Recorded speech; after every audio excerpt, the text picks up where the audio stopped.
Who's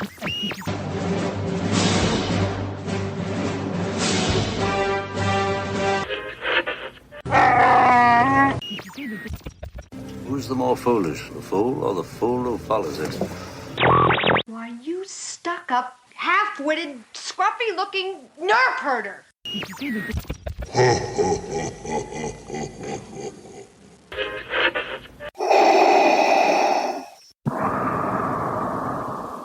WDW Radio, your information station. Have you ever dreamed of stepping into the Star Wars galaxy, not just watching it, but truly living it? Well, this week, I'm taking you with me to Star Wars Celebration in Japan for an exclusive behind-the-scenes look at how the Disney parks are transforming the way we experience Star Wars, and sharing some exciting new announcements and reveals that just might have you planning your next trip to Galaxy's Edge.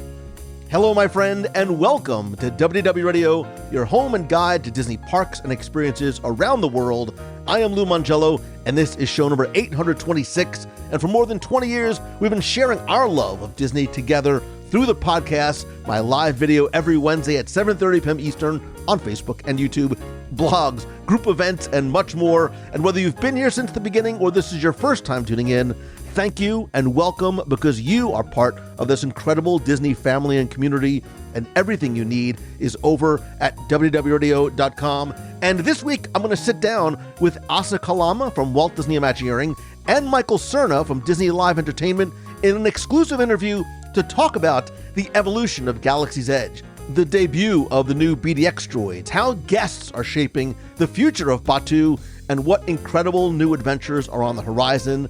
Then join me for our live panel from Celebration as we dive into how Disney and Star Wars have created places where you can live your own Star Wars story, and why this emotional, immersive storytelling is changing the parks forever. So whether you, like me, grew up with the originals, you discovered Star Wars through Disney Plus, or just love the magic of storytelling, this is one journey you don't want to miss. And I want to hear from you, what's the one thing you would love to experience in Galaxy's Edge that would make your Star Wars dreams come true? You can share your answer over in the Clubhouse at www.radio.com/clubhouse, or better yet, call the voicemail at 407-900-9391 and I will play it on the air. Then stay tuned for our Disney Trivia Question of the Week for your chance to win a Disney Prize package. And to stay connected and make sure you never miss an update, sign up for my free weekly email newsletter, where you not only get the latest news, exclusive content, but when you do, you get a free copy of my book, 102 Things to Do at Least Once in Walt Disney World. And if you're looking for a keynote speaker, coach, course, or conference, please visit LouMangello.com and see how I can help you take your ideas and business to the next level and how we can work together. And if you're ready to build real momentum in your business and life, please join me for my Momentum Weekend Workshop this October in Walt Disney World. Tickets are on sale now, and you can take advantage of the lowest possible pricing. This event is limited to 50 people, and we are more than halfway sold out. Again, to find out more, visit LouMangello.com. Please connect with me on social. I am at Lou Mangello. And if you like what you hear, and I hope that you do, please share the show and tell a friend. So sit back, relax, and enjoy this week's episode of the WDW Radio Show.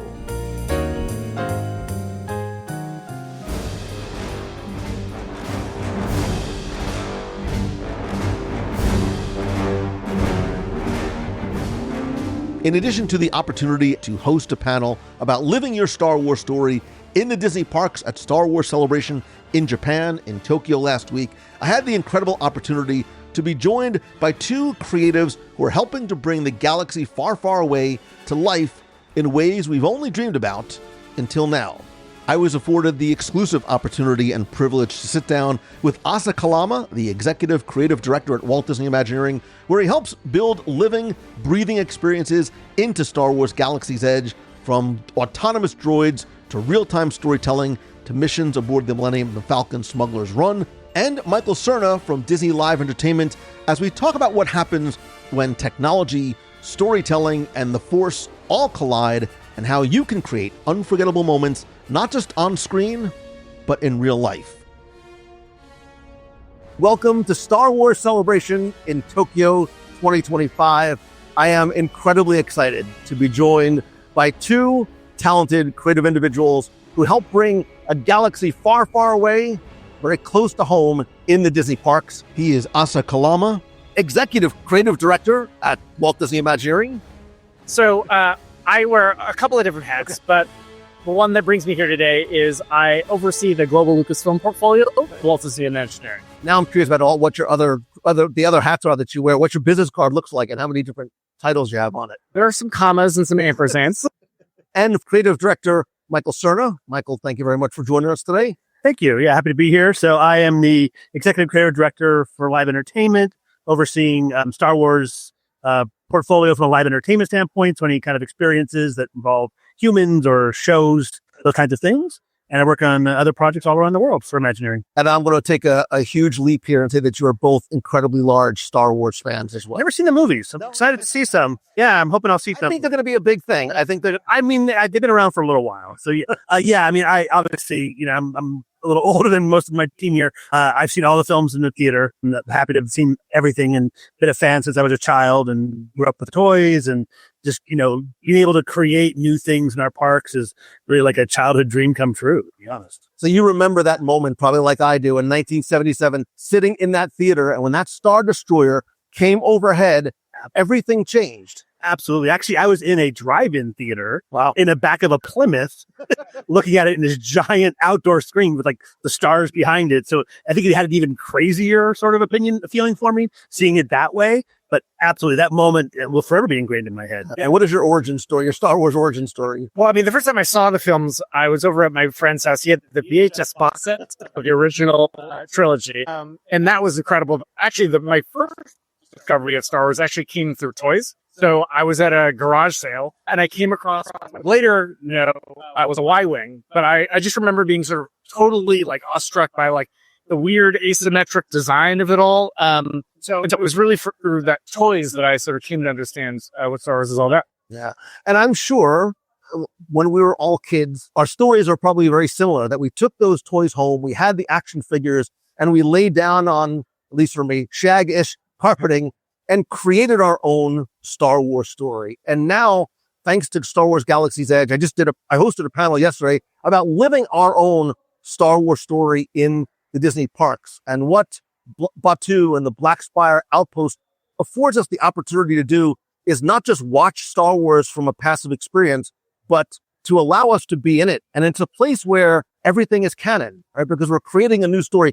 Just quickly talk about, from a 30,000 foot view, the importance of affording guests that opportunity, that privilege, not to have a passive experience where we're just watching, but to really create our own story, make our own backstories up, and live our stories in the parks. Yeah, absolutely. That's everything for us. I remember, when we first started the project, there's literally 4 of us sitting around in a conference room, excited that we have this incredible opportunity, also a little bit intimidated by the responsibility, but that's literally where we started from. It wasn't, where do we want to go? It wasn't, these are the rides that we want to build. It was rather, this is a space that we want to create that's about getting to inhabit some of these iconic archetypes. And so we really built the entire land around this idea of the smugglers, the bounty hunters, the light side and the dark side. We use that organizing principle of like giving space for people to come in, to not relive the stories, to your point, that we've seen on screen, but to give people the opportunity and the tools to invent their own stories. Yeah, which is almost, to a certain degree, I remember when it first opened, it was this kind of double-edged sword, because there was,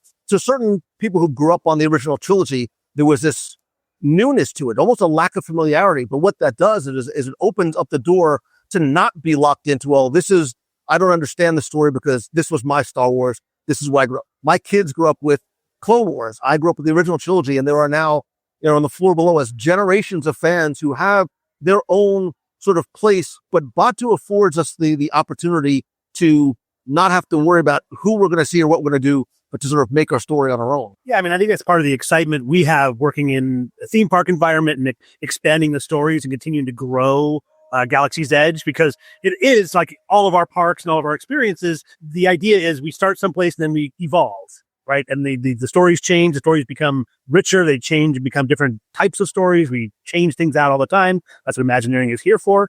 And so in the past couple of years, we've found this great opportunity to continue to expand into relevant stories we didn't know existed when we started working on the land, and really open up the frame of what Batuu can be for a lot of different experiences, right? From our attractions also to our character experiences, and now in our sort of spectaculars we have in the land now. It's just a very exciting time, I think, for Galaxy's Edge. And I think another thing too that was important when we thought about the place itself, right, is that we tried to create this, again, sort of like outpost on the edge of wild space, because we knew it could be a destination. It could be a home for travelers that are, traversing the galaxy. And so it created this flexibility for there to be new visitors, all the time. Not only new visitors, but new inhabitants. And what I love about Galaxy's Edge is there are so many layers of the onion that allow you to go as narrow or shallow, as deep as you like.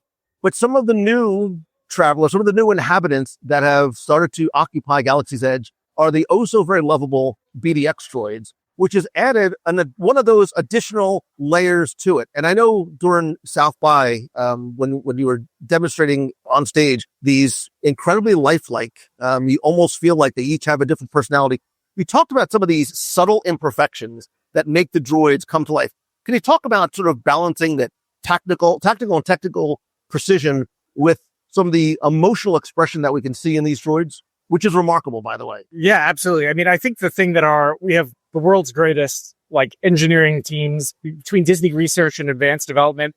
They have been able to take what is, lines of code and servos and actuators and turn them into things that really feel expressive.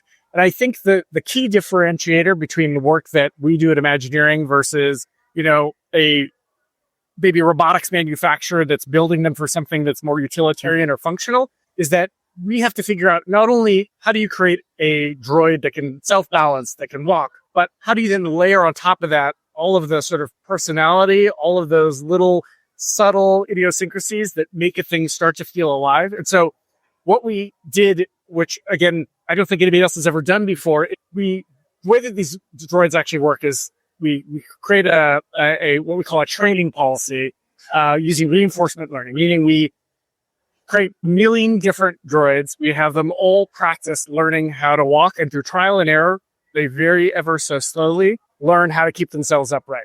But then we layer on top of that a character performance. So we have a brilliant character animator start to create, what does it mean for this droid? What does its gait look like? How does it shift its weight? How does it celebrate? How does it look sad? How does it look happy? And then that gets layered on top of that sort of base performance. It's about making it be able to stand up. And it's just two things combined that, again, create this incredible performance. Yeah, and then the last piece we add in, it's great to have this really cool robot, but giving it a backstory, making it make sense in the land, wherever we put it, was really important to us. And working closely with Lucasfilm to explore how they've been used before in games and other stories. And then how do we then bring them to life and make it a real engaging experience that feels like it belongs in Batuu, doesn't feel like we just threw something out there. We really dug deep into what was the basis of the characters of the droids as being companion droids. So the idea that they would be there and curious about people was very fun for us. It made them very lifelike and made them have such great personalities. We gave them individual profiles, so they each have a certain way. One's a little more aggressive, one's a little more dumb. It's those kinds of things are very fun and allows us to kind of have a good time and hopefully, connect to the little ones as well. Because one thing about a mechanical thing is going to be very scary, but I think that having so much personality and such a unique dynamic to it, it's hard not to love them. The first time I saw them in person, the first thing I thought of was Wall-E. Because the first time I watched Wall-E, I said, how are they making this non-human character emote in such subtle ways? The droids seem to do that as well, because there's this incredible balance of technology and AI as well as puppetry. But I think there's also the X factor, right? So how do you deal with kind of the unpredictability of, the guests that are going to be in the space as well? I mean, one of the tricks for me is a typical thing across any kind of performance. Look somebody in the eye and it changes the dynamics immediately, right? As soon as you can have those droids look at it, notice you, turn the light on, their lights in their eyes come on, automatically brings it into sort of a connected piece. Sort of like a dog looks at you and you feel connected. I think that's a key part of this experience, and it makes it feel less robotic and less artificial. Do you want to speak about the rest of that? Yeah, I mean, I think there's also a lot of really smart, subtle design elements like the antenna as a for instance, right? To your point about sort of the analog of a dog, right? There's so much expressiveness comes from the ears of an animal like a dog or a cat. I think that's just another really fun way for them to help convey or communicate how they're feeling. And I think it's that idea that you can see this like emotional range in the droid that makes it feel so much more believable. Because if it was, just one flat note, right? I think that's what makes it feel more robotic and more stilted, that they have, and also the vocalizations as well. Like all of those things add up to something that feels much more lyrical. When I've watched them in the parks, I find, probably as you do too, I'm almost watching the droids less than I'm watching the guests, because I want to see, you talk about feelings. It's about how I don't want to say how they make us feel. Talk to me a little about what you've seen in terms of the guest response from the youngest to the oldest. Yeah, it's very exciting to actually have the droids here in Tokyo, because I spent some time with them yesterday, and just seeing a whole different audience look at it. It is very universal, right? Even though, of course, same in California, everybody wants to capture video and have this moment, but it is exciting to see how universal from the oldest to the youngest, there's just this immediate connection to them. And we often early on called them the duck droids, because they had this sort of duck quality. And I think it's the same thing happens in the park. If you've ever seen the ducks appear by the castle, all of a sudden the whole place stops. And everybody starts paying attention to these ducks. I think that's that same quality, is that there's something very connected and you want to kind of nurture it a little bit. So you want to get close, and they're not overly aggressive with the droids, which is nice. Like guests don't run up to them. Kids don't run up to them. There's this sort of distance that's sort of like you just want to appreciate it and kind of enjoy being in the space with it. I almost felt like it's like a child walking up to another child. 100%. Yeah, we definitely had, the profiles are very childlike, right? And we did sort of embrace this idea that the droids are recommissioned, so they're actually relearning everything again in the park. And that's why we have a handler with them, because they have to learn the new ways of being companion droid.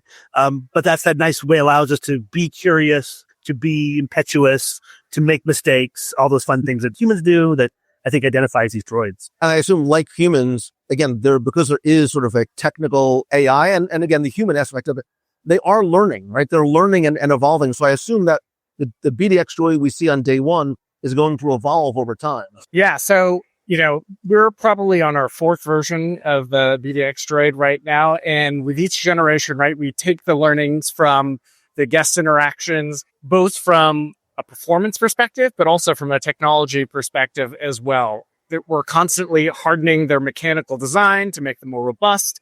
We're constantly upgrading the servos that drive their animation to make them more fluid. And to your point about sort of capability, one of the things that we're continuing to push on is just how expressive they can be. And we are very rapidly sort of approaching the point where the operator of the droid they're doing an incredible job bringing these things to life and animating them, but we have even more functions and capabilities and controls that you want to provide to them.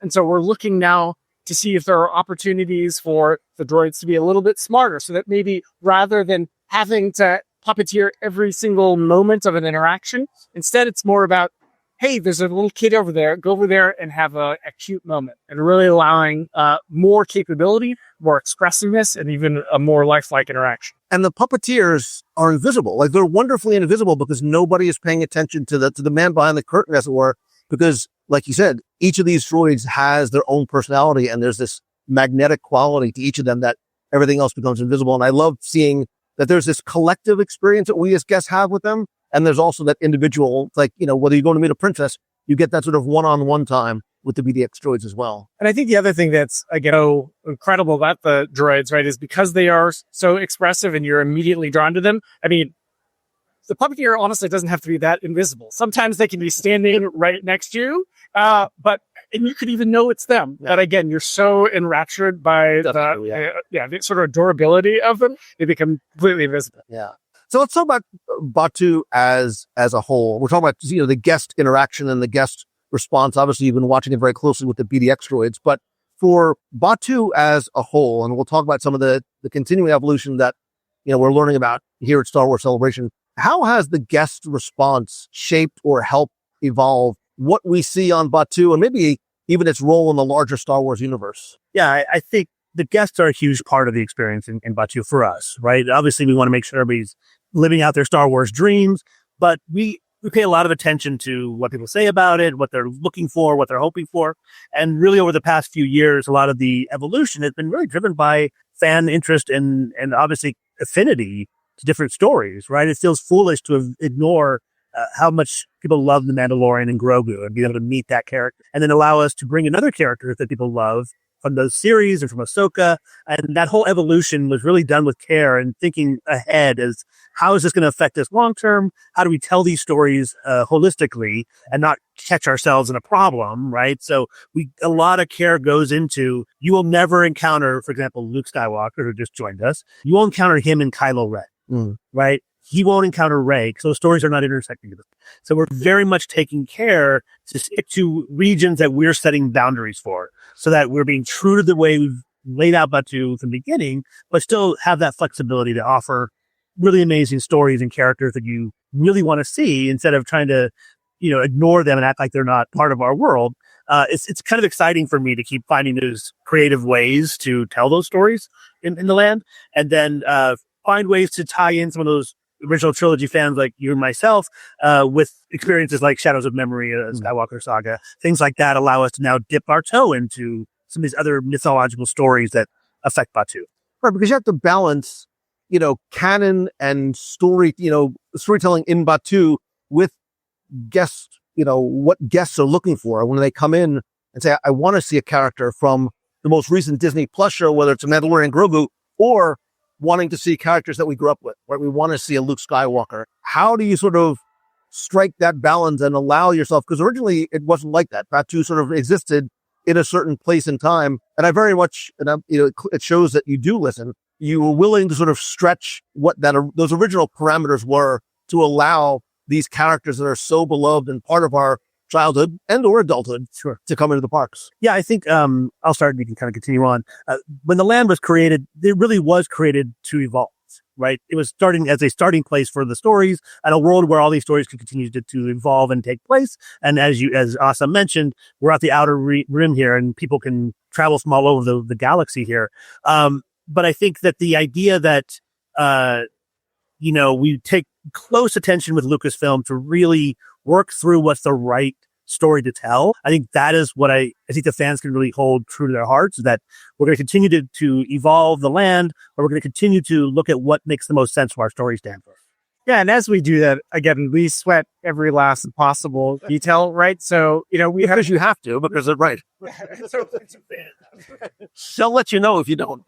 And we are all diehard fans, and I think in many ways maybe the most draconian in terms of making sure that we nail everything just right. So we have lots of conversations around, this character is going to be in this portion of the land. Does that prop that's on the shelf in the back of that shop still make story sense, given the fact of where we might be on that particular point in the timeline? So that's part of the really wonderful conversations we have with our partners at Lucasfilm, is making sure that we're reconciling all of these things, right? We're not carelessly introducing, a character in a place where they don't belong in a way that might otherwise sort of contradict the story, but really doing the homework and doing the work to make sure that everything supports the sort of unified story. But it also opens up the opportunity, as opposed to an attraction where you are very much directing the action, what we as guests see and experience. Things like the BDX droids and the characters and even the cast members who have their own backstories, where they're coming from, which I think is incredibly empowering for them. It also affords the opportunity for unscripted storytelling, which I think is probably, it opens up the floodgates for a lot of opportunity. But you also, again, like you said, want to make sure you have some semblance of control of what that storytelling looks like. And I think those are always, at least for me, my favorite moments, right? Because I think, at the end of a Disney vacation, the stories that you often recount to your friends are probably not the plot of the attraction, right? They're more of these like authentic, unscripted, to your point, like unexpected moments or happenings, right? And to your point about the cast members, without them, right, it is a beautiful environment, but it is not a lot, right? So it is truly through their incredible performance, their sort of dedication to creating backstories, to understanding how they fit into this broader universe. All of that is what allows for those moments of the casual game of sabacc that just so happens to unfold in front of Oga's cantina, that turns into that amazing story that you're still telling your friends, 2 years down the road. Right. And please understand what I mean by this, because I think the star of Galaxy's Edge is Galaxy's Edge. Right? I think the environment is the star. And as someone who is very fortunate and grateful to be local, I find that when I go into that section of the park, it's less about going to ride the attraction than it is just to have one of those unscripted moments. You never know who I might run into, not just for a photo op, but for that interaction that I have. And I think too, like here at Celebration, there is this sense of community that comes together because we know everybody who sort of is in that place is of the same sort of like-minded fandom of Star Wars. Yeah, one of the things I've loved about two since I've joined, the Star Wars portfolio is how much the fans have made it their own, right? The things that they like to do, the gatherings they have, the sort of the meetups on Friday nights, and of course, the holidays we create. That has really, May the 4th is like a national holiday. It's for us. I mean, take the day off, of course. I think that's the exciting part about it, right? Is that they've sort of informed us often what they enjoy, like what are the things we want to do. And that has affected some things we've created because of the different kinds of things they were doing. I tell a story about how fireworks have been going off near Batuu for years now, and people have been gathering there just to listen in silence while fireworks go off. And that really drove us to say, we're missing a story opportunity here. What can we do to enhance this experience and make you want to come back here for this, not just happen to be back here or hang out here? How can we make that a richer experience? And that's exciting to me, to be able to have those sort of moments where we see things happening organically. And how do we continue to help that, or just stay out of the way and let it happen? Because our cast members are doing things that are great, that we say, that's fun, keep doing it. Yeah, and I think, we always, from time to time, we'll get these amazing, stories sent to us via email from our operations partners, amazing stories of either, the lightsaber meetup, the marriage proposal that happens inside the Millennium Falcon.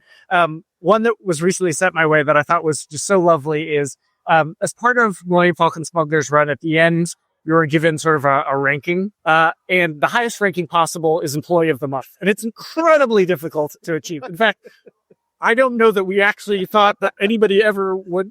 And the joke was always that Hondo Ohnaka is always Employee of the Month, naturally. But we got a note of this father-daughter duo that had done it. They had managed to achieve that. And the way that they were celebrated by the cast was incredible. They had a little ceremony for them for the Falcon. They created a logbook for them to sign. And I just love, again, not only the dedication, again, of the fans to the story, but again, the way that the cast also celebrate the way that the fans engage as well. And that's what inspire you to we need to do more of this, right? Clearly, we as guests don't just love the gamification of the experience, not just in the attractions, but I think in the land itself. Yeah. But now we want that next level, that next threshold to reach. Chewy mode was hard enough for people to get, but now that people know that this thing is going to exist, that is going to set the bar high. And I think, I'm sure as Imagineers, the question or the statement that you are probably tired of hearing is, I wonder what Walt would think of this.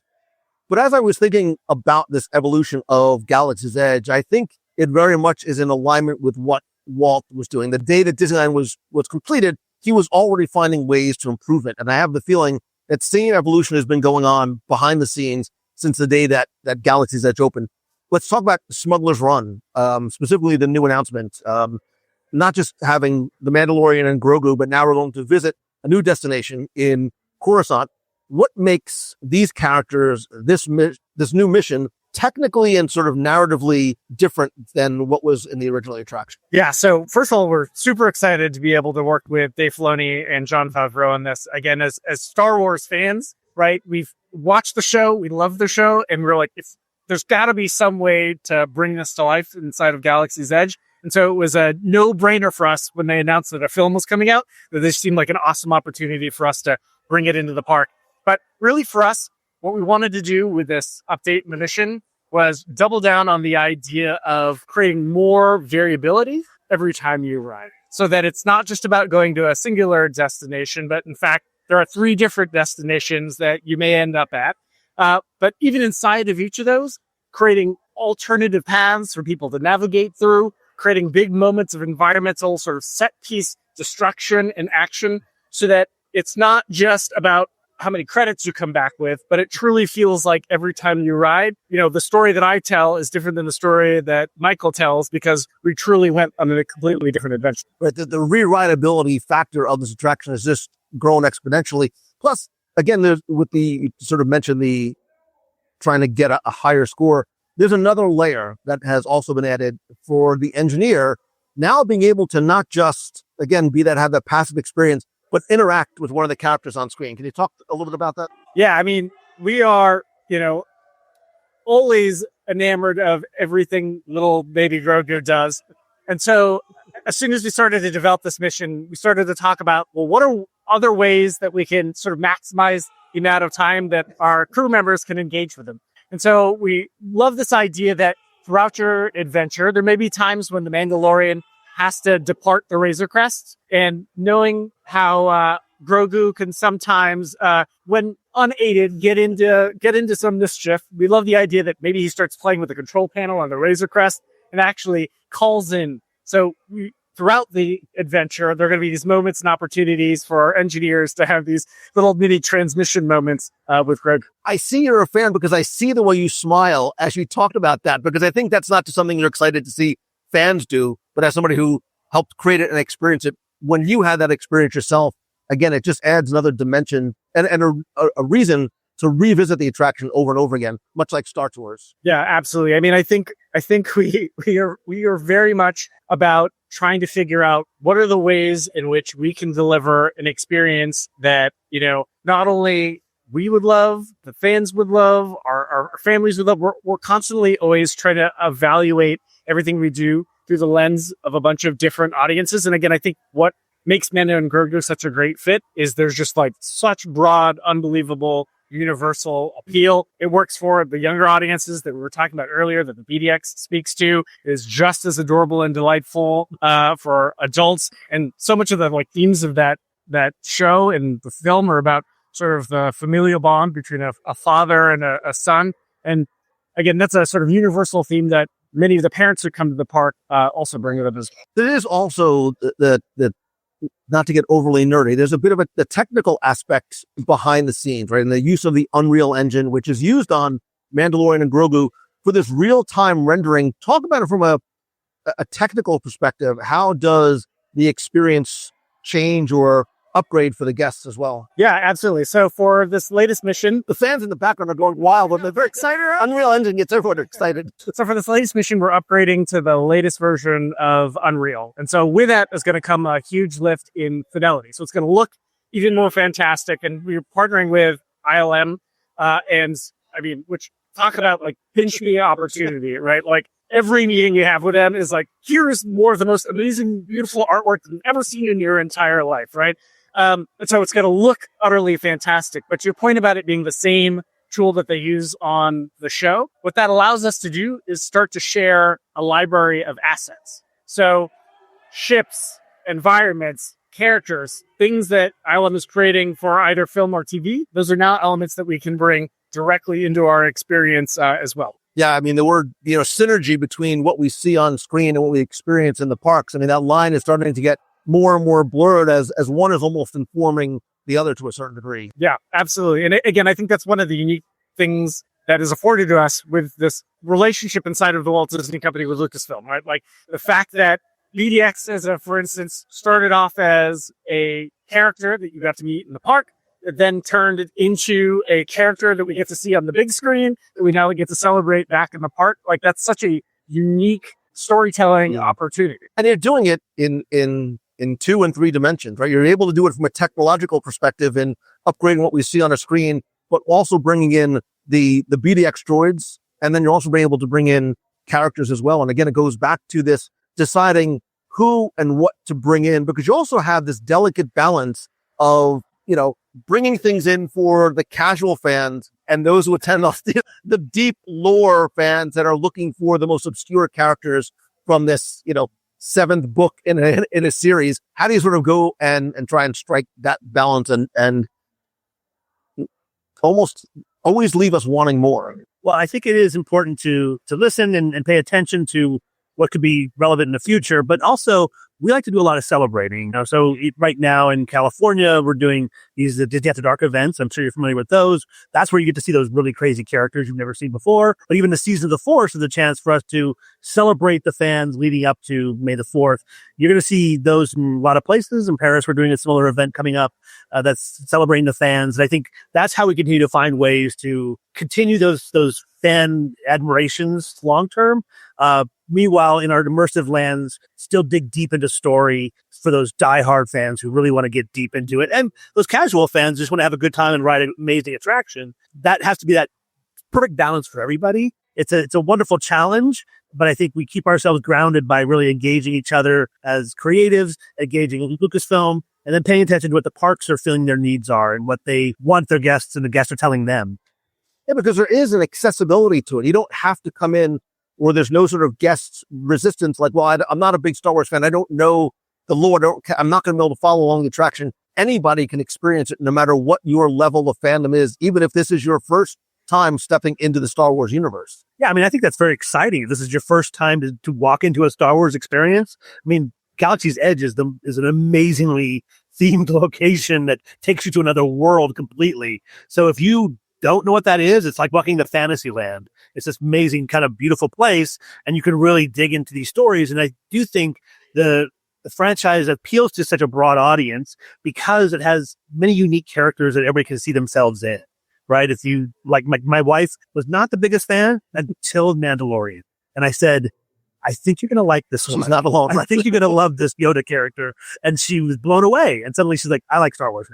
Right. I think that's just how it is. That's her entryway. I think everybody has that thing that they find that is there, whether it's a toy that was bought at a yard sale or whether seeing it on, a drive-in theater. Whatever way you get into Star Wars, it's kind of an amazing journey for yourself. Well, even like the Disney parks, I think it's the same thing. Everybody has their own entry point, and some of them come in because they love the dining, they love the golf, and then all of a sudden they become Disney fans because they found that way to sort of take steps in.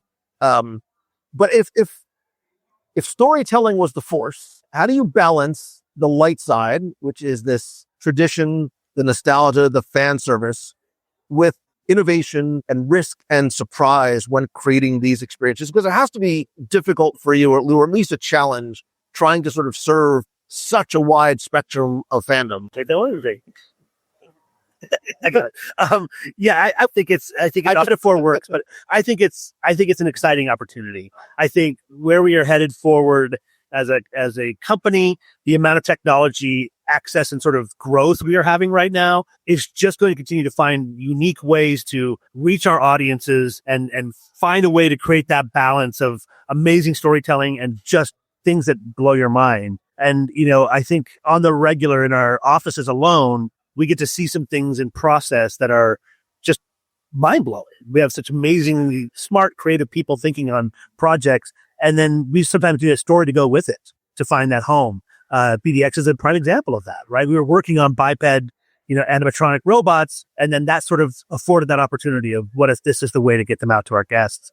So we keep our eyes open. We are always talking and figuring out ways to look at what's coming up and how can we make more exciting experiences. To me, the dream is for you to continue to walk into Batuu or any of our experiences and just lose yourself completely in that story and don't think about the technology at all, right? It's all happening around you. It's happening in huge dynamic ways, but you're just feeling transformed the world. And I think for us, again, I wouldn't characterize it as risky or something that feels scary, but rather something that feels super exciting. Because I think we always have bigger dreams and ambitions than technology of the day actually affords and allows. And so if anything, it's the opposite. It's, oh, thank goodness, we finally figured out a way to accomplish that thing that we've been dreaming of, right? We've got drawers full of ideas that defied the laws of physics at one point, right? Or computation that we now finally have the opportunity. So for us, it's like we're champing at the bit for the opportunity to push the new, to create something that people haven't seen before, because it is we're very much in the business of, not to use an overused term, right? But create the illusion of magic, right? Mm-hmm. This idea that I saw something that is absolutely impossible, that I couldn't possibly or have never interacted with in my ordinary everyday life. And so often it's these huge technical advancements that, again, to Michael's point, hopefully our guests never see, that are the unlock that allow those things to happen. again, it's the Walt thing, right? His idea sometimes technology didn't catch up.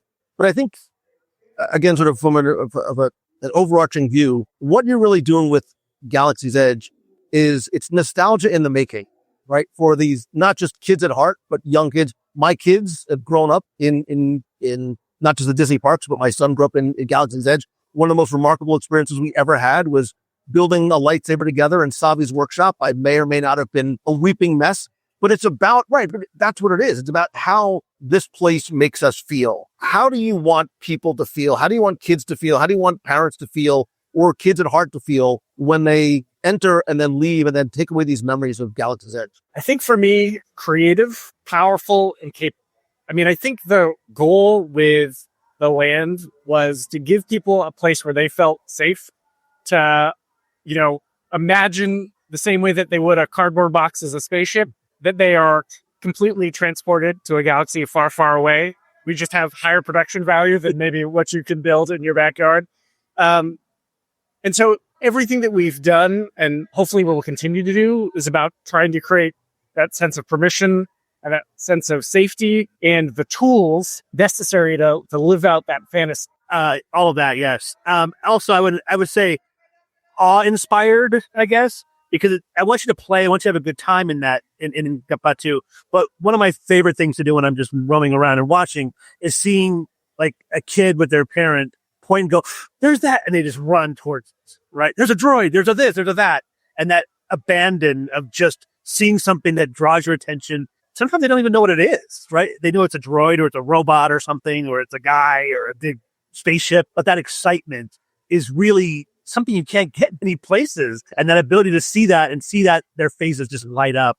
And then that shared moment with the family that gets to enjoy that together, right? A father who knows what the Millennium Falcon is, or a mother that knows what the Millennium Falcon is, and a child seeing it lifelike for the first time. I'm jealous of that sense. Yeah. Well, that's what I was going to say. Like, you can't sort of predict those moments. Like, and as you've watched those, is there anything that you ever saw that just surprised you or moved you and like, this is it. This is the reason why we do what we do, or just surprised you. Like, we never expected that to be this thing that had happened in this very sort of predictable, but yet unpredictable environment with guests. Yeah. I think, more recently, there's tons of them, but I was very surprised when we launched, when Luke joined Batu.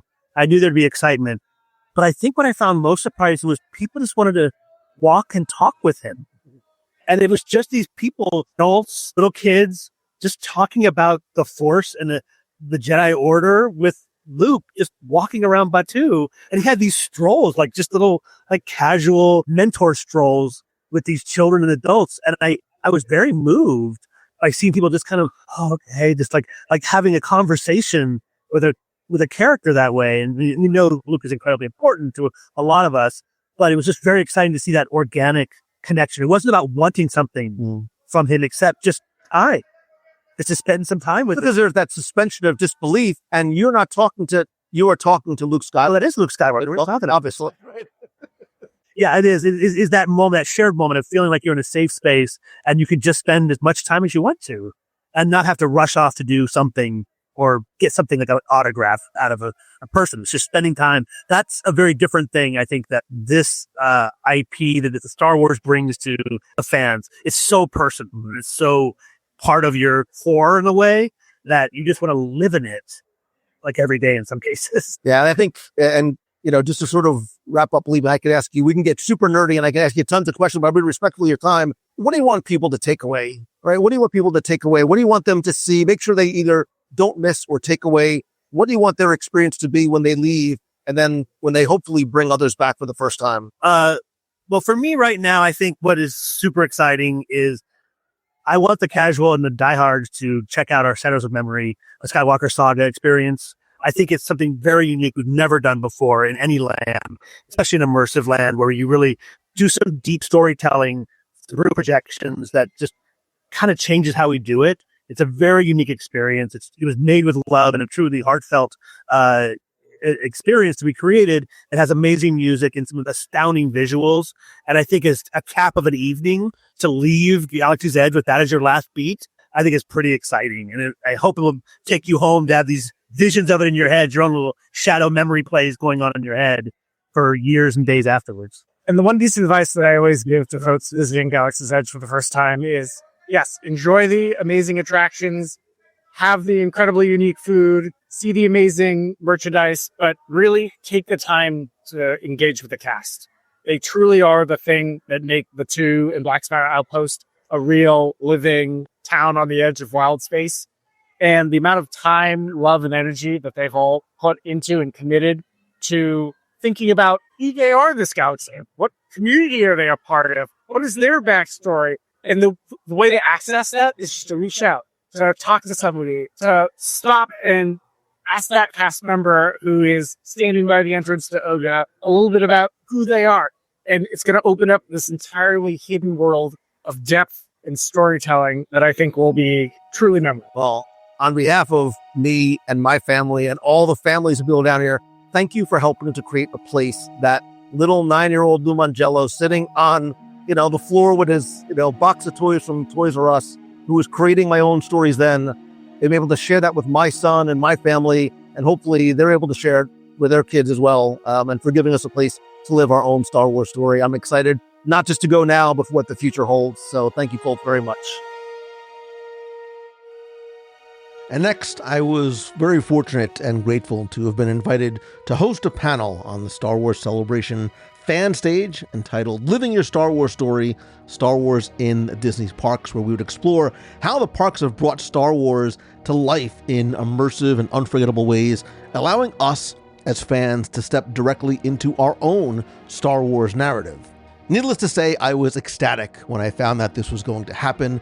We got the schedule. We were actually going to be one of the first, if not really the first, panel of the day on the opening day, Friday of Star Wars Celebration, which was great until I saw that our panel was up against not just all of the shopping, which is a huge part of this event, but the Mandalorian and Grogu panel with Jon Favreau and Dave Filoni. So my expectations for the panel in terms of how many people were going to be there was very, very low. I thought if we got 3 or even 5 people, that would have been a huge win. But we actually had a huge turnout, more than 100 people. Everybody was so warm and wonderful and interested and engaged, and I am incredibly grateful to everyone who showed up for the panel and who stayed after to discuss more, ask questions, and just chat about all things Star Wars and Disney Parks. Of course, thanks to Becky Menken from Mousefan Travel for joining me on the panel.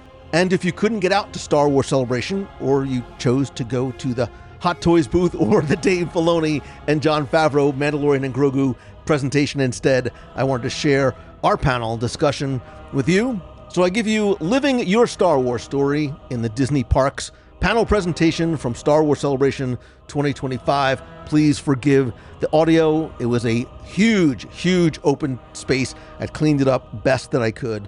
And I'd love to hear from you. What is the one thing you would love to experience in Galaxy's Edge that would make your Star Wars dream come true? Come discuss it in the clubhouse at www.radio.com/clubhouse, or better yet, call the voicemail at 407-900-9391. That's 407-900-WDW1. Leave me a voicemail and I will play it on the air on a future episode. But for now, enjoy the presentation. Good morning. Thank you so very much for being here bright and early. I know there's a lot going on this morning, so I'm very, very grateful for the fact that you are here. So hello there, and welcome to Star Wars Celebration here in Tokyo, Japan. We're also recording this for our podcast. I am Lou Mangello. I am a former attorney who took my passion for Disney, turned it into a book and a podcast called WDW Radio back in 2005, and I've been sharing my love of Disney and Star Wars and Marvel on WDW Radio ever since. And my friend and travel partner, frequent guest on the show for most of these years. She is the Chewie to my Han, the Luke to my Yoda. She's my Star Wars holiday special to Empire Strikes Back. Wait, she is Becky Menken from Mousefan Travel, and the crowd goes wild. I wasn't exactly sure what you were going to lead with on that, but now that we've brought up the whole Star Wars Christmas special, I think we're done here. And look, since that moment, and I remember being a 9-year-old kid in South Clayfield, New Jersey, since that seminal moment when that Star Destroyer first entered on screen back in 1977, we were all fundamentally changed forever. I think we were taken somewhere else, far, far away. And it sparked not just a new storytelling experience for us as passive observers on a movie screen, but I think it changed our experience for us individually as well. Because I think after we left that theater, we all asked our parents to take us to Toys R Us or Sears or whatever it might be. And when we got there, most of you are too young to remember, there was nothing on the shelf, right? There were no action figures. We had to mail away a postcard and hope in a few months that we would get figures that would come in the mail. But it sort of metaphorically brought home many of these new familiar faces as well. And after we ripped them off the bubble card, and I'm sure the collectors are going crazy. I still have my original 12 figures, by the way, in bin condition because I have 2 kids in college. We laid down on our carpets and we played with these figures to try and bring these Star Wars stories to life. And we weren't just recreating the stuff that we saw on screen.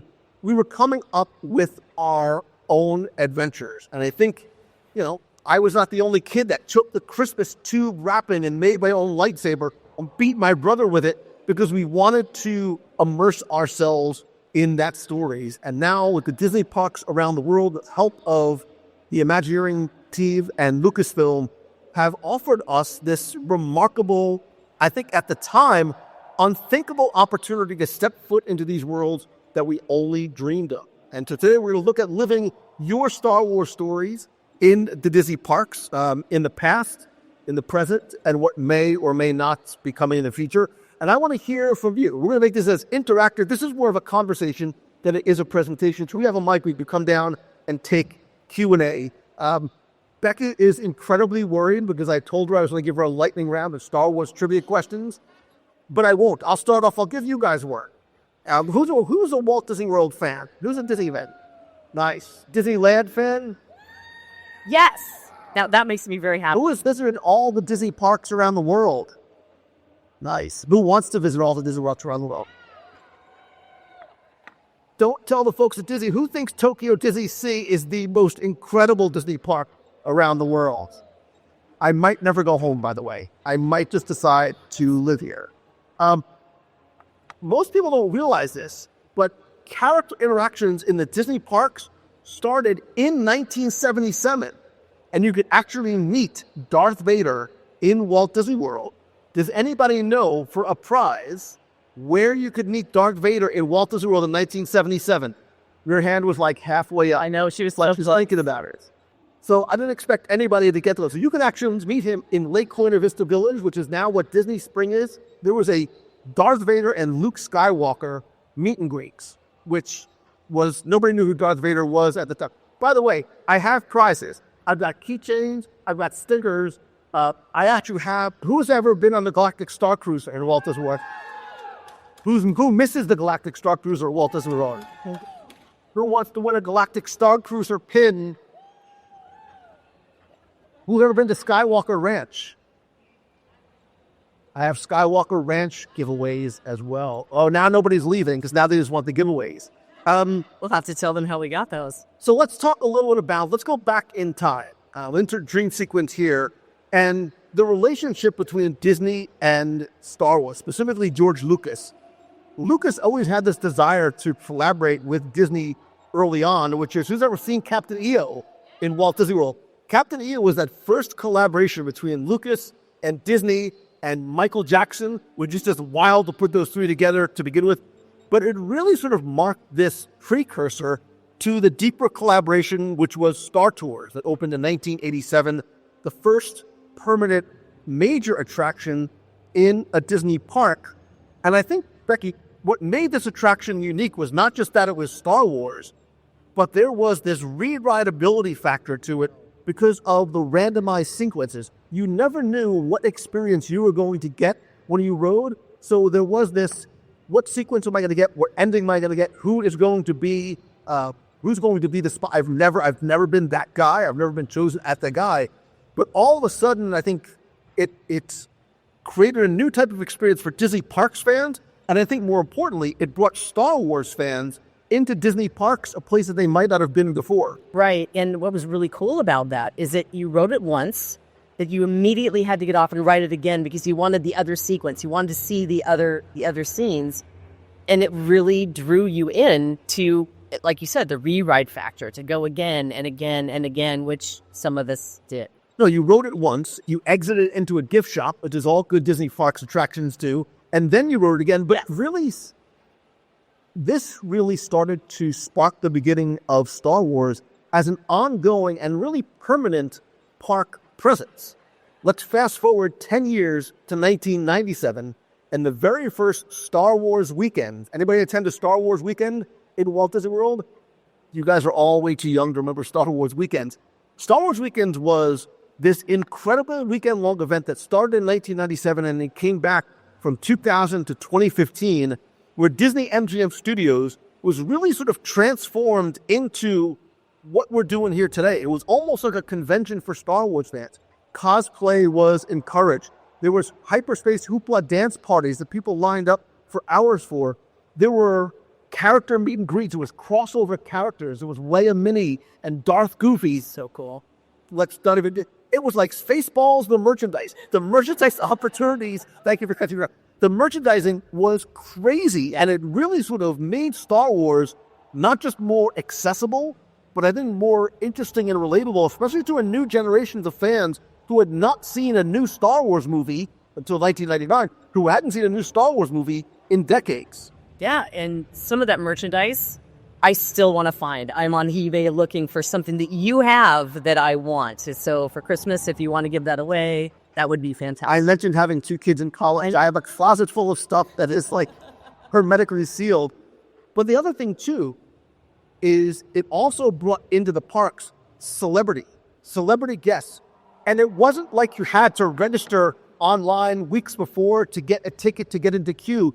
You could walk up to Peter Mayhew, Billy D. Williams, Ashley Eckstein, whoever it might be, because they were just sitting out in these little booths around Echo Lake, which made not just the characters, but the actors more approachable, more relatable, and I think it humanized them, and I think it expanded the fandom to not be just the characters that we saw on screen, but the people who were in front of the camera or sometimes behind the mask. Right, because that brings you into the story. That allows you to be an active participant rather than just somebody who's watching everybody else, which I think why we're all here. We want to be part of the story. And as somebody who owes this incredible physique to Disney food, there was themed food across the way. So you would go not just for one day or one night, but you'd go back over and over again. They had a huge shopping venue that they brilliantly called Darth Small, that had merchandise that you could only get in the Disney parks. Yeah, this was even before eBay. People were sort of getting it for resellers. So it became this sort of fan convention that was happening, like it was happening in the parks. And it wasn't just about going, you weren't going to ride rides. You were going just to be around other Disney fans in real life. Again, this was to a certain degree, pre-social media too. So this is how we all met each other and found people that had this common interest and common love. Yeah, which again brings us to these next steps of bringing the fandom to the parks, to live it, to see it, to breathe it, to be an actual connected part of it, which I love how they pulled that together. And honestly, I didn't realize that was happening at Walt Disney World because, of course, being a Disneyland girl, I didn't get a chance to experience that. That's why Walt Disney World is better, but I digress. Whoa. That'll be a whole nother panel right there. We're going to have to do all that. There was also something else that was just for kids. So I met the height requirement, but not the age requirement. It was called the Jedi Training Academy, the Trials of the Temple, where you would line up with your kids, like, come on, kids, get out of bed. You're going to have fun whether you like it or not. You'd get dressed. They would dress them in Padawan robes, and they would learn from Jedi the ways of the Force and using a lightsaber. And spoiler alert, because it doesn't happen anymore, Darth Vader would come out. And these kids would get to fight Darth Vader in a lightsaber battle. Like they were living the dream that all of us had when we were kids. And it was all part of this experience. And it continued to go on. And then over time, it would expand. There would be fireworks. There would be hard ticket events and parties.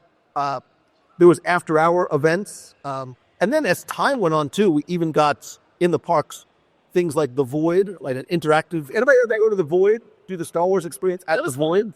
It was amazing. And then, unfortunately, COVID happened and the Void disappeared. That was the past. Let's talk about what's happening now. What is available in the parks? So we now have a modern, updated version of Star Tours. The brilliant Imagineering of this attraction is it allows for not just continuing to update and revise it. Bob, the applause is deafening. They love Star Tours over there. But they can add new sequences as each trilogy and Disney Plus series comes out.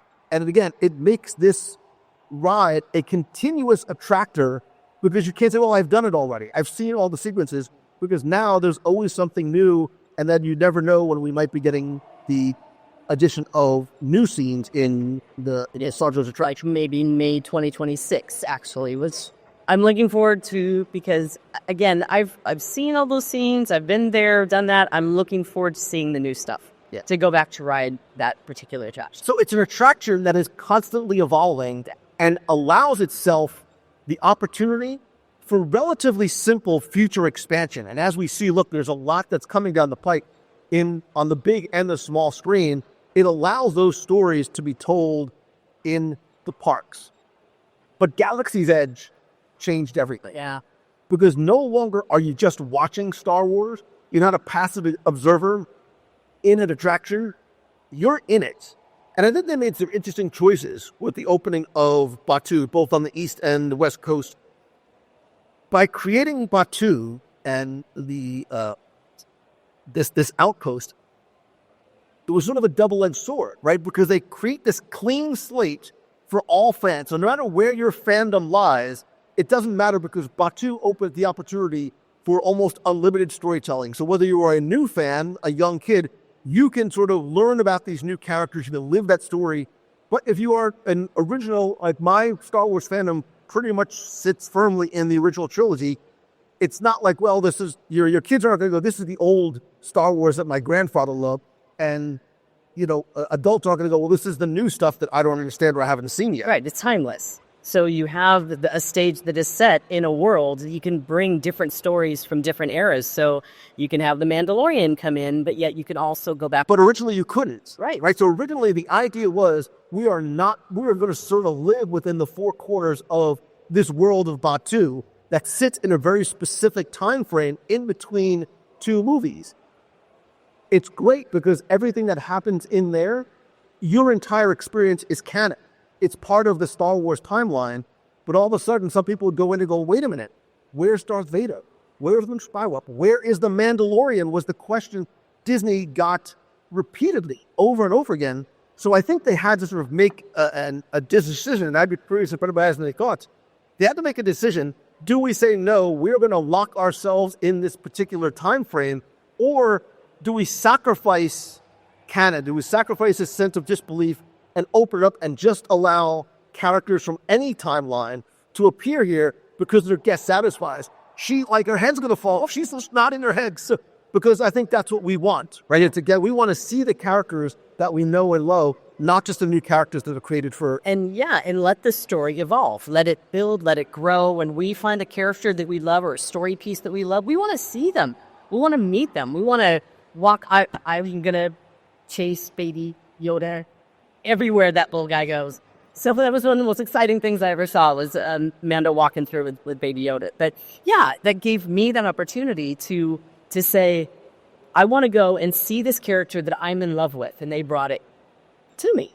Because you have to. You can't let your kids or you watch The Mandalorian, be all excited, and walk into the parks and not be able to have that interactive experience. Star Wars weekends allowed us to meet not just the characters, but the celebrities who portray them. But here, we want to meet and see and interact and create our own stories. Because the idea of Galaxy's Edge was for you to create your own Star Wars story. Even the cast members were given very wide latitude and encouraged to create their own backstory. So if you look at every cast member's name tag, they might say, not that they're from Orlando, Florida, but they might say that they are from Batuu. They might say they are from Geonosis. They might say they're from Alderaan, rest in peace. But they are now empowered with this ability to not only listen to the stories from guests, but help tell and create their own and encourage us to do the same. And it's not just about Smuggler's Run. It's not just about Rise and Resistance. I think one of the greatest experiences ever put into a Disney park, and for Star Wars fans, has been Savi's Workshop. Has anybody ever done Savi's Workshop? Yeah. It is not about the lightsaber. It has nothing to do with the lightsaber. It has to do with the building of a lightsaber. So I took my son, I'm going to cry. I took my son and I just went to watch. And I wanted to watch him go through that experience. And I won't spoil it. But when there's that reveal moment at the end, I was like, every dollar that I paid for this was worth it just for that. He will never, ever forget that moment. One, because I won't let him forget that moment. He will also never, ever sell that lightsaber because it has meaning to him. It's one thing to buy one off the shelf. It's something else to design it and create it and build it and be given it that way. There's a ceremonial aspect to it that sort of completes that experience. Just really special. It's, again, drawing you into the story and allowing you and your creativity to pull it together so you walk away with a hilt that you love and adore. And the first time we did it together, and I had no idea what to expect. And we built 2 different lightsabers. He built a Sith, just so you know. She's like, I need you to come with me. They won't let me build 2 lightsabers. He looked good in the red. I mean, it was great. So, and I loved that experience. And again, it's not just you. You can take your family. You can experience this with your friends and build something together that is a piece of you. Not just you walked into the store and said, "Ooh, I like that. Give me the box." You built it. You kicked each of those little elements. And I really thought that was brilliant on their part. Well, even the Droid Factory is the same thing. You are empowering, like for me, my kids are older now, but you're empowering your partner, your wife, but your kids to go and get their hands dirty and create this thing on their own terms. And it is uniquely theirs. And as great as the food is, as great as the attractions are, May the 4th, I think the land itself is the star. I think the land itself is an attraction because kids and non-fans and new fans, because I think we've all been to a Disney park with somebody, we've been to Galaxy's Edge with somebody who's not a Star Wars fan. It allows them to discover Star Wars on their own terms. They don't have to come in with this knowledge of having watched all of the movies and the holiday special and Sand It Gets Everywhere, It's Course and everything. They didn't have to sit through that. Forgive me, Hayden Christensen. But it really did allow, immersion and personalization is such a buzzword now in the theme park industry. This, I think, was the first, and still to a certain degree, the only experience that fans can have to truly create and live their own immersive, personalized, and memorable, and sometimes expensive experience. Right. Well, I remember walking in there for the very first time and turning the corner. It was at Disneyland, which had opened first. We turned the corner and it just revealed itself. He started to cry. And that was really amazing to me because that told me I'm a Star Wars fan. He is a big Star Wars fan. I'm not alone. Come on. Nobody can see. Who else cried when you saw the Millennium Falcon for the first time? I'm totally not saying it's a bad thing. What was impressive to me, that because you loved Star Wars so much, that it delivered. It delivered to the level that you expected it to. And also your emotion. It over-delivered. Right? The first time they've ever built a Millennium Falcon at full scale, I had never seen anything like that. We had no idea of what to expect. So I was fortunate to be able to invited for a media preview. So me seeing it was the first time I had seen it in any form. Now, I never saw a picture or a video of it. And it did because it brought me back to that moment. It brought me back to sitting in that theater with my dad. And then the Star Destroyer, when the Millennium Falcon came out, I looked at him because at that time it was like, what are we watching? What do we see? Like this, there's nothing ever like that before. And I think what we love about Disney, it's not about the attractions. It's not even, dare I say, about the food. It's about the emotions. And I think Disney, like Star Wars, it's how it makes us feel. Right? We go back and we watch these films because it elicits a certain emotion to us. The same thing with Disney movies. It's about the way Disney makes us feel. I think that's the differentiator between Disney and, quote unquote, other theme parks that you find around the world. It's that emotional connection that you have, and being able to share that with other people, whether it's your kids, whether it's a friend. Who's ever taken somebody into Galaxy's Edge for the first time and just like loved nerding out, like showing them the details? I think there's also layers to the onion too. And I think we're not done seeing what the future of Galaxy's Edge is going to hold. Has anyone ever played with the data pad in Galaxy's Edge, done the Bounty Hunter game, finish it? You ever sort of go to completion or finish the whole thing? It allows you to not just participate or even just observe as much or as little as you would like. So you don't have to open up the data pad and do it, but if you just want to sort of savor and take in the land more, it affords you the opportunity to do it. And it becomes a very personal thing because it's not something that you have to do or share with anybody else. One of my favorite things to do is go to Galaxy's Edge by myself, so I could just enjoy and not have to worry about who wants to go here, who wants to go to Toy Story, who wants to go to Tower of Terror, and really just sort of immerse myself in this place that I've loved since I was a little kid. Which happened to me at Oga's, just so you know. Oga's Cantina was like the most amazing place for me because you could bring people in there. They're going to enjoy a cocktail, and yeah, I might like a fuzzy tauntaun or two. And I don't know what it is about that stuff, but I love it, and it's great. But you bring the people together, people who love Star Wars or people who may not even know anything about Star Wars, that they can connect and be in that environment and enjoy a really fun location. So, they did such a great job of pulling all of these attractions together that pulls you into display. But wait, there's more, because Disney wasn't done yet. Because they saw Dax from things like Star Wars weekends, from Galaxy's Edge, from some of the May the 4th celebrations, even some of the fan-created sort of things that were happening in the parks. They wanted to extend it beyond the parks. Who's ever taken a Disney cruise? Who's ever taken a Disney cruise with Star Wars Day at Sea? Oh. So for those of you listening at home, not many hands went up. Disney Cruise Line started back in 2015. I think they did it for about 5 years, where one day during select voyages, the entire ship was decked out, pardon the pun, it was decked out with Star Wars decor.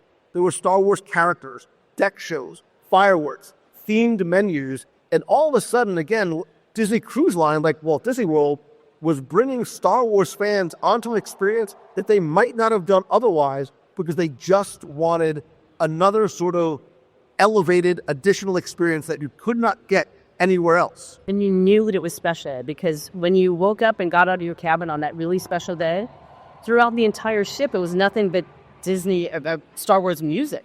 Right through all of the areas and through the hallways. And most of us dressed up. So remember, there was somebody. I did. So I went online and I bought, I'm sure it was officially licensed. I went online and I bought an Orlando Calrissian because I didn't want to look like everybody else who was dressed like another Jedi or I was a Jedi, all right? So I live in Orlando, so I was Orlando Calrissian. I was Lando Calrissian's very distant cousin. Very, very distant. But let's not go to the fact that you also own an Ewok costume, but let's not talk about that. Wait, let me deep cut here. She doesn't mean, first of all, we're not married. Let's be, yeah. It's not like I dress up on Saturday night, which is totally cool if that's your thing. I got a box. I do a lot of events with my community, and one day I get this huge box in the mail, and I open it up, and there's like this 3-page letter and instructions and a photograph, and I'm like, what is this? And I take the wrapping off the top, and it's just a box of fur, and I'm like, I have a feeling I need to call the police at some point. And I lift it up, and it's a full-size Ewok costume. Helmet, gloves, hands, the whole thing. And I was like, wow, I need to reach out to this person. I said, give me your phone number. I wanted to call her and thank her. And she said, yeah, I know you're a big Star Wars fan. You're not the tallest guy in the world, so it just makes sense. And she's like, I saw you at an event, and I sized you up, and I figured this would fit you. And I'm like, now you made it weird. Now it's like, so yes, in Halloween, which is not, wearing an Ewok costume during Halloween when it's 97 degrees with 100% humidity in Florida is not awesome. Yeah, maybe I should get back to Disney Cruise. Well, yeah. But, it goes to the point of, we just want to live it. Like, we just want to sort of dress up and be it, or create our own characters. Again, for anyone who's listening to the podcast, there's somebody in the front row. He created his own Dreamfinder-inspired Jedi costume, and he's holding up his figurine plush. Like, I think that It is wool. because you can make it your own, right? You can sort of make your own Star Wars story. Disney now expanded this, and they saw that it was so popular that on the Disney Wish, which her maiden voyage was just a few years ago, they created a lounge called the Hyperspace Lounge, which was this galactic-inspired bar for adults only that had huge screens that would show you. It almost looked like you went to hyperspace when you're visiting different planets, and has a wide variety of Star Wars-inspired drinks. Very, very, very popular bar and lounge on the ship. He's about to get very excited. They also wanted to make it experiential, so they created a very special cocktail experience called the Kyber Crystal. And the Kyber Crystal, so who remembers Star Wars? What was the name of the ice cream machine that the guy was... Or what is it? A Cantono. Come here, you get a prize. They created the Cantono. Thank you. And if you bought this drink, they had this huge sort of... It's a ceremony. It was almost like a processional. Like, some of the crew, like the officer crew, would come out and they would present this to you, and they would open the top, and it would open up, and smoke would come out, and inside there would be 4 very, very expensive, very specialty cocktails that came in these sterling silver cups that you were allowed to take home. But wait, there's more. Because the reason why you really bought this was not for the Pappy Van Winkle, whatever. I don't even know what the drinks were that were in there. If you purchased this experience, you could go to Skywalker Ranch. That's what you're really buying. And I know somebody, she's a Christian, I know somebody who bought the Kyber Crystal drink, and she's sitting to my left.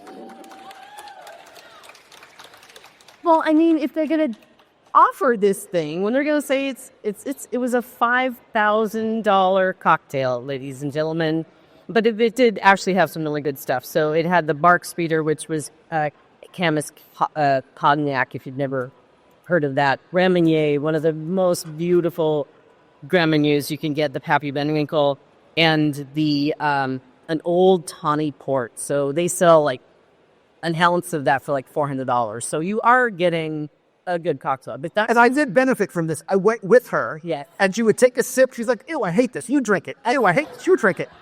So there was some stuff that just, didn't quite meet my taste. I was like, okay, that's the Pappy for number one. It's like, that's not me here. But what you're really buying it for is that the Skywalker tour. Now, the funny thing is I was the third person to buy it, and I knew the first 2 that bought it. And I was She was very not happy that she was not the first person. all right, I was the first woman to buy it. All right, there we go. So I was wondering, the other guys, I heard that they had gone on their tour, but I didn't hear anything about it, which made me really, questioning what the heck was going on. So when we finally decided, I took my friend here and his son with me. When I called to make the appointment, made my appointment. They said, okay, so the 32-page non-disclosure will be sent to you momentarily. So we did all have to sign a non-disclosure form. So we're going to disclose it anyway, so don't worry. Yeah, it's fine. I'm a recovering attorney. It's fine. But, it was an amazing tour. It was worth every penny of having to do it.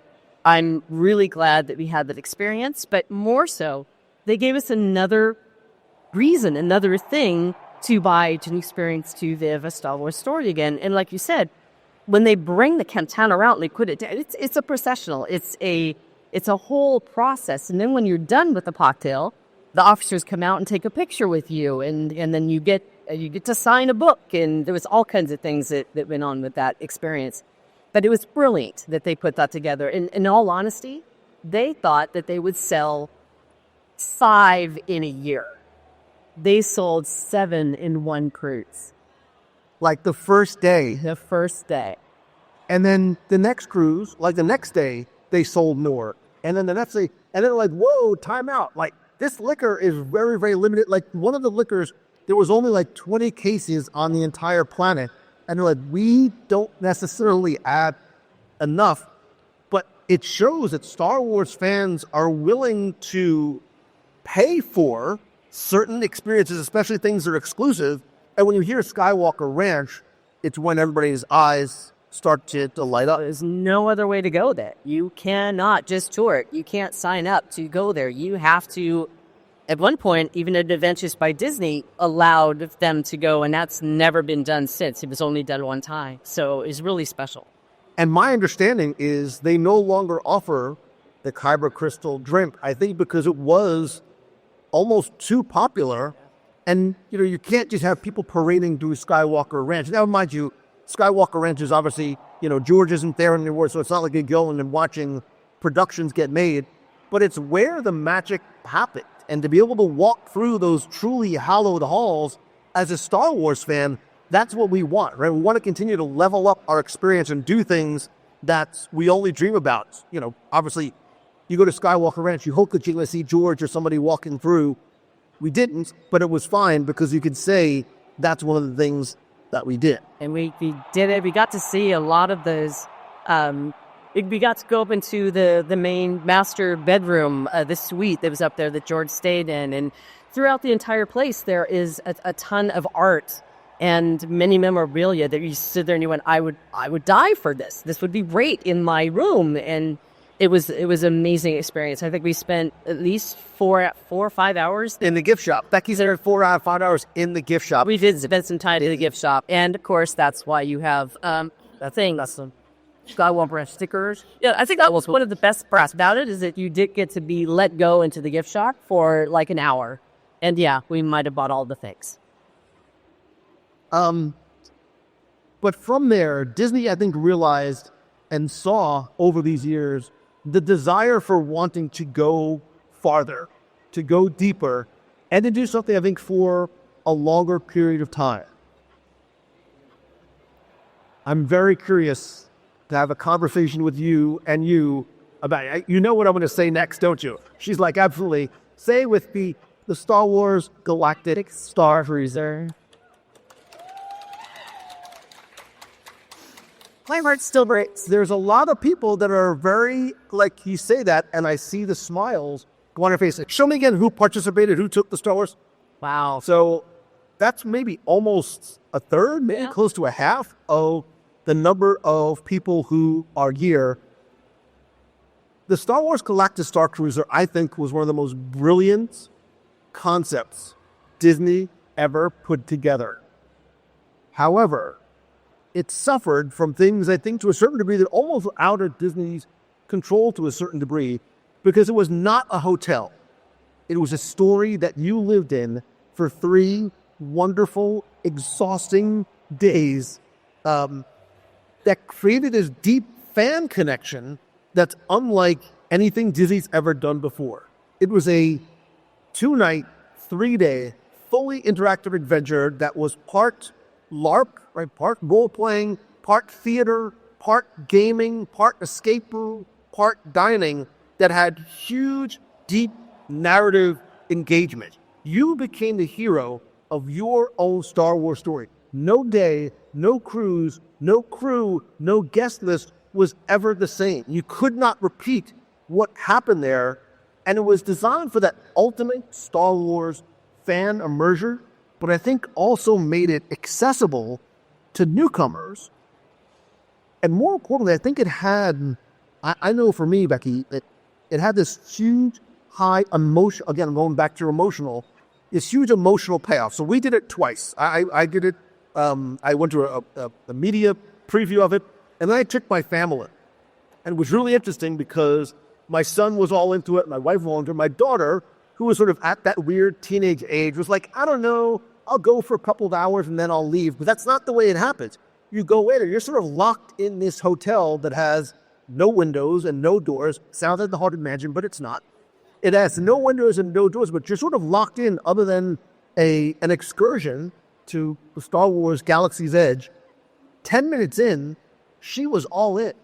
She didn't know any of the characters. She doesn't know any of the places because you didn't need to have that knowledge ahead of time of any of Star Wars history or any of the Star Wars characters because you are immediately immersed. And because you might not know the characters by name, but they knew you. They would walk up to you. Like I remember being on the bridge and you're doing this interactive sort of game and he comes up and he goes, "Hey, Lou." And I'm like, am I wearing a name tag? But they sort of knew, and it created this instant bond, this instant attention. Next thing you know, you're running around the ship, sometimes separate from the people that you came with, doing a variety of different missions because you could be, a rebel or you could be, from the Empire. You could be on the dark side. Yeah, and I love the way that your wife and your daughter both were really happy that they were following the dark side, and they wanted to tell everybody. But I still in therapy, but in spite, won't leave up. But I loved that aspect because you could follow your story, regardless if you were with all of your family members, all of your friends. There were 5 of us that were all together, but we all had different missions. We were going in all different directions, but there were times we were brought back together too. And then later on, we had dinner, we had breakfast, we could talk about the things that we got to see and do through the storyline. And for me, it was really upsetting that it went away because it was a disruptor in the field. And I'm a travel professional, and to see something like that came up that said, hey, here's a hotel. You're going to walk into that hotel, and you're going to be part of that story. You're not going to do anything else. It's not going to be like it's 6 o'clock. You're going to go down the street and go have dinner somewhere else. You're going to be in it from the moment you arrive to the moment you depart. And to have that concept was so exciting because if this would have succeeded, imagine all the other stories that could have been told, right? So while... Did you realize, did you hear what she just said? Who caught what she just said? You're like, it's a hotel. It's an immersive hotel. That's what it was not. That was the heart of why it did not succeed. Right? It was this experience where your choices affected your outcome. The things that you did, the things that you said, the game that you played, the people that you interacted with would determine where you would go. So I think the part of the issue was, not Becky, I'm kidding, but some folks were saying, well, the Star Wars hotel is $5,000 for 2 nights. Right. And everybody's like, I'm out.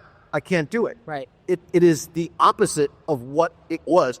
The fact that you slept there was only part of it. It was not the reason why you stayed there. Yeah, absolutely. And I think you're right.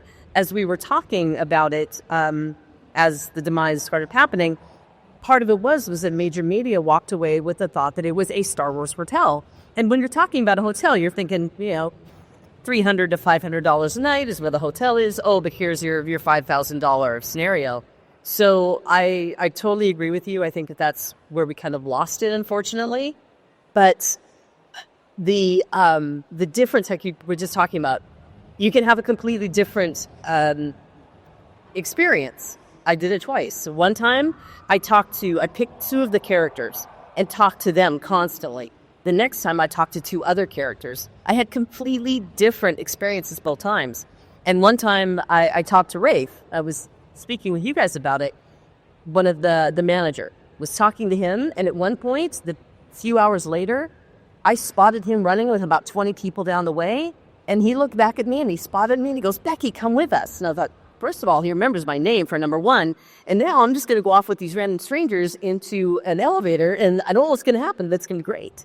Right, there were all these secret meetings that you'd go on the bridge, like, when you went on the bridge, you were able to, pull the ship into hyperspace, and the entire ship, all the sort of screens around made you feel like you were going into it. You were planning heists. You were doing all these different things.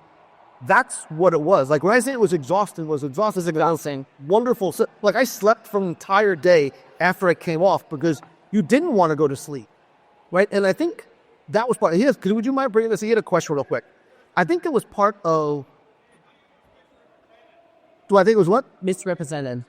So I think misrepresented is I think it was mismarketed. Yes. And I think in large part it was not necessarily Disney's fault. There was a couple of things I think might have been missteps because I think people didn't understand what it was. And all people were talking about was the price point. After we went, I went home and I'm like, I don't get it. Like, we went on there and we were like, this was worth every single penny. I don't mind buying an expensive meal if it's an amazing meal. I don't mind paying for an expensive lightsaber if it's made well, if I have a savage. I don't mind doing this if it's, and we were on there like, this is worth every penny. I think part of the issue was, yes, people sort of saw the price point and said, this is inaccessible to me. And I get it. I get $5,000 is a lot to pay for a couple of days. I think it was marketed more as, for some people, not by Disney, but some folks who didn't understand, as a luxury hotel instead of an interactive experience. And the other piece, too, is that it had never been done before. It had never been seen before. So that makes it a little more difficult to explain the concept and what it's all about. You literally had to have people go, try it, come back and say, no, this isn't just a hotel. This is an experience all in itself. But even when you did come back, it was hard to talk about, to really give it. Look, you can't, it's like trying to convey what the energy is like in a convention like I said, unless you're here. I'll tell you exactly why I think it did not work. Because I think the concept works, and I think we will see it again. And if the folks down the street at Universal don't create a Hogwarts interactive experience like this, they're leaving ridiculous amounts of money on the table. That's the kid with the lightning bolt in his head. I'm not a big Harry Potter. So I'll tell you why I think it honestly failed. And it was, while money was part, I don't think that was it. It's because of the intense time commitment. The average guest that goes to visit Walt Disney World goes for 5 days. You can build all the additional parks that you want, new attraction. You are going to go for 5 days. So to commit 3 days out of the 5 to this experience where you cannot leave the hotel, you cannot go to the parks, a lot of people didn't want that. I think the fact that it was limited in size was great for the people who were there, right? It was less than 100 rooms. However, from a revenue perspective, you're limiting the revenue scalability, right? You can only scale that. You can only make so much money from the people who are there. Yes, you can buy food, you can buy merch. And I think there was also a lot of operational intensity. It was a large cast, equity actors, a lot of heavy storytelling coordination, a lot of technical upkeep. But I really think the misunderstanding by us is really what did it. Too expensive, too short, just a hotel. Hearing those things over and over again was front-facing very negative for somebody who was trying to figure it out. Like I said, we felt like we got the money's worth. I went home and I reverse engineered it. And I said, okay, if it's $5,000, I'm using round numbers, $5,000, what would it cost me to stay if this was just a hotel? What would the food cost me? What would I pay for each of these entertainment experiences that we had? What would the dinner with Gaia, which was amazing, the food was amazing, the entertainment was amazing, what would this have cost us? Like a Hoop-de-Doo review. And all of a sudden we got to the end and I'm like, it's $5,000. Like it's what it would have been were we to sort of do this almost a la carte, go into the parks ourselves. Yeah, I remember doing that. I remember we sat down and you said, I've reverse engineered this and would you believe it's going to cost about the same? And I didn't believe him at first. So I had to kind of check the math. He's right. And it was all of those little experiences all the way through. The dinner was one of the best things he'd ever done.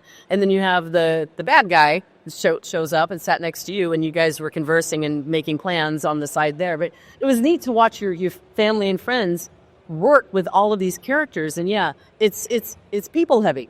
So people, any types of characters you have, that's gonna cost money.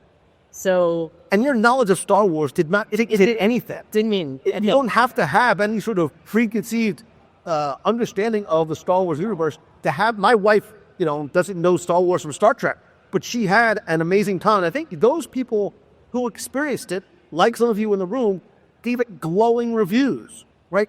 Called it life changing. It was. It was an experience that I will not forget. Nor will my kids. My son still talks about the Star Cruiser.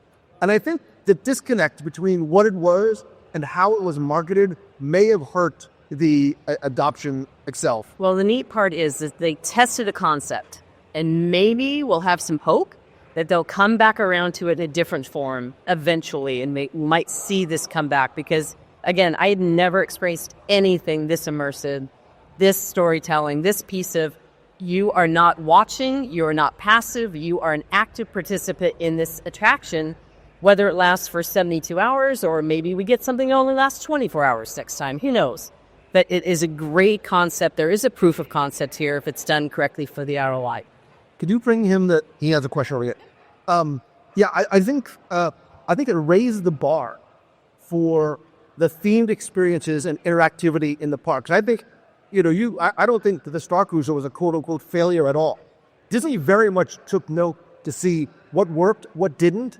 I also think it created a very passionate, tight-knit community of Star Cruiser super fans of return. There was just an event in Walt Disney World, not hosted by Disney, of just Star Cruiser, like former attendees who gathered together just because they wanted to they had that connective tissue. And I think the design and the technology and the storytelling mechanics are absolutely going to influence future experiences, because I think this is a massive step forward towards the future of storytelling, because you're not watching the story, you're in it. You had a question? Good morning for you, Jersey. Basil to the pub. For South Jersey, shout to the Fido. Videos fan. Next question, moving on. Go Birds. Just want to say, my wife and I, Star Cruiser totally changed our lives. That's the reason why we are here. We walked from pretty casual to very enthusiastic Star Wars fans to being Star Cruiser super fans to being Star Wars super fans in very rapid fashion. And I do wonder that obviously this required for them to have a big, quiet, very few Star Cruisers there. But I do wonder, because the pricing narrative got so out of hand so quickly, I wonder if they really should have priced it at a loss for X amount of months or a year, just to give people an easier buy-in to the experience, because there's something totally new, never seen before, never done before. Pricing at a loss for X amount of time, but have a quarter experience to allow those 5K guests to really get their towing, and then the whole thing to really, obviously, not be kind of a little boring, but I wonder if that was really a big step. The price and narrative in that, and not offering sort of a stage where you just like. It's an interesting concept, but I think so. There's a couple of things. One, he said, maybe Disney try operating at a loss at a lower price point to test the concept. I think you do a couple of things. If you do that and then raise the prices, people are like, whoa, whatever happened to the discount Star Cruiser experience? We don't know the financials. Disney does not release financials. I'm not sure that it did not operate at a loss. They had to close it before it and again, I am not an accountant, I'm not a financial guy, but I'm sure amortized out, I'm sure they might have had a nice tax break on the Galactic Star Cruiser. I do think the concept works. I think the buy-in, not just financially, but time-wise, I think you could have done a day-long Star Cruiser experience where you go in, you do some of the missions, you have the dinner. You could even just rotate, like a hoopty-doo, have 3 dinner shows a night. The problem is you have 100 guest rooms that are now sitting vacant, that had great technology. So there was an AI companion in you were never really in the room other than just to shower and sleep. But there was an AI droid companion in the room that was a whole other layer of storytelling that was never really flushed out. So I think a day-long shortened experience could have worked. I think a dinner theater could have worked. And I think maybe infusing more of those story elements into Galaxy's Edge might have helped carry forward the storytelling a little bit more. And I think, as we're starting to run short on time, I want to make a little bit of time for questions. As we look to the future, what do we want to see? What would we like to see as Star Wars fans? What does Galaxy's Edge 2.0 look like? We want to see further expansion of timelines. We want to see additional lands represented, whether it's Tatooine or Mandalore or Coruscant. I think there's a way to continue to gamify the experience in a very way that's accessible to kids and adults. I think the current game might be a little technologically challenging for some folks. I'd love to see the Jedi Academy come back in Galaxy's Edge. It was such a huge guest satisfier, but allow adults to participate as well. It's great for the kids. We want to see it as well. So we have about 5 questions that are popping out, so stand by. Wait, very quickly. I would also like to see, just in case everybody's listening, an interactive dinner show like on the Halcyon. Bring that to Disney's Hollywood Studios. I think that you can have more Star Wars on Disney Cruise Line, lounges like the Disney Treasure and the Disney Destiny. I'm looking at you, and have more character dining experiences in the parks. Go ahead, go. Do you know if the rumor is true that the way that they did the Tetra effort, we'll never see those characters again? So like Gaia and the Katakiri, and are they gone forever? So never say never when it comes to Disney. Eons ago, when the original Journey into Imagination closed, they were like, Dreamfinder is dead. Like, he is toast. No offense, my friend. Then all of a sudden, years later, people are like, whoa, whatever happened to Dreamfinder? Dreamfinder came back in comic books. I will say it right here. I think you will see Dreamfinder at Journey to Imagination again, maybe a modified version of it. I would love to see, there's no reason why you can't bring those characters into Oga's Cantina, why you can't have them just walking around Star Tours. And the cast members who worked on the Star Cruiser were fan-bleeping-tastic.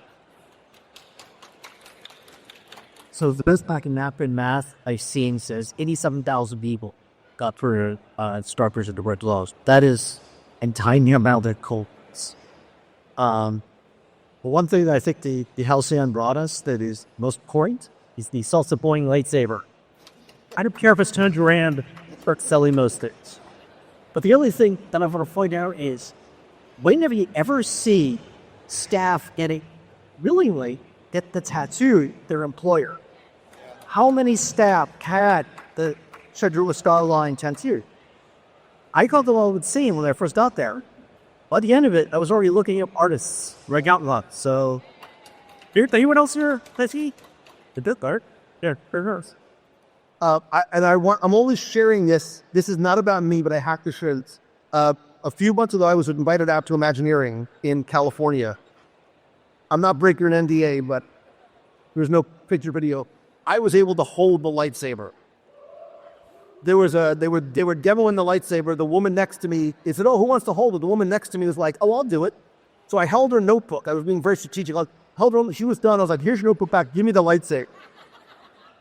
And I'm not kidding, but I started to cry because I don't know why I get emotional, because Star Wars met someone with my dad.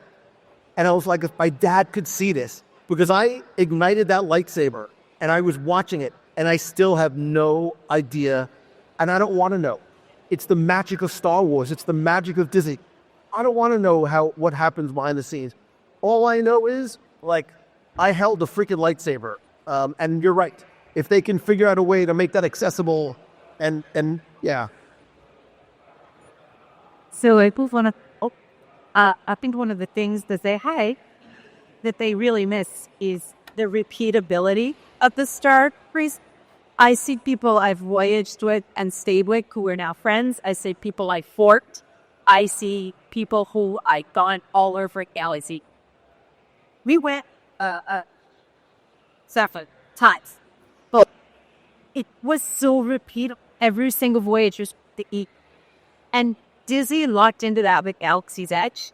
And that's the secret sauce. They should just stop it. It's repeatable. Every single one was the big. And it's crazy. Now that I'm sitting down, I see all these people connected on the ship. Right. It formed a community, which I don't think was ever part of the marketing plan. I don't think that there's a line item like, what's the ROI of building and forming community? We have 4.5 minutes left. Anybody else have any other questions? So I'm yet again one of the Halcyon fans. I'm curious. I know at the beginning you asked how to go have been on the Star Cruiser. I'm curious, you're in the third hat. I'll do her here. How they were planning on doing it, or having heard this and say, "Oh my God, I didn't know about this. I totally would." Yeah, everybody who didn't raise their hand before is raising their hand now. Because I think if you want it bad enough, you find a way to save for it, right? We scripted to save, you find a way to save for it so you can go back and hopefully have that type of experience. Anyone else have any other questions? One more here. Talk about how Star Wars is very inspired, but a lot of parts outside during travel of Star Wars. Do you know why that? So do you think we're going to see trends that we've seen Star Wars will come? You should say Hong Kong or Shanghai. Do you think if they had to get there, or suddenly going to be maybe the US?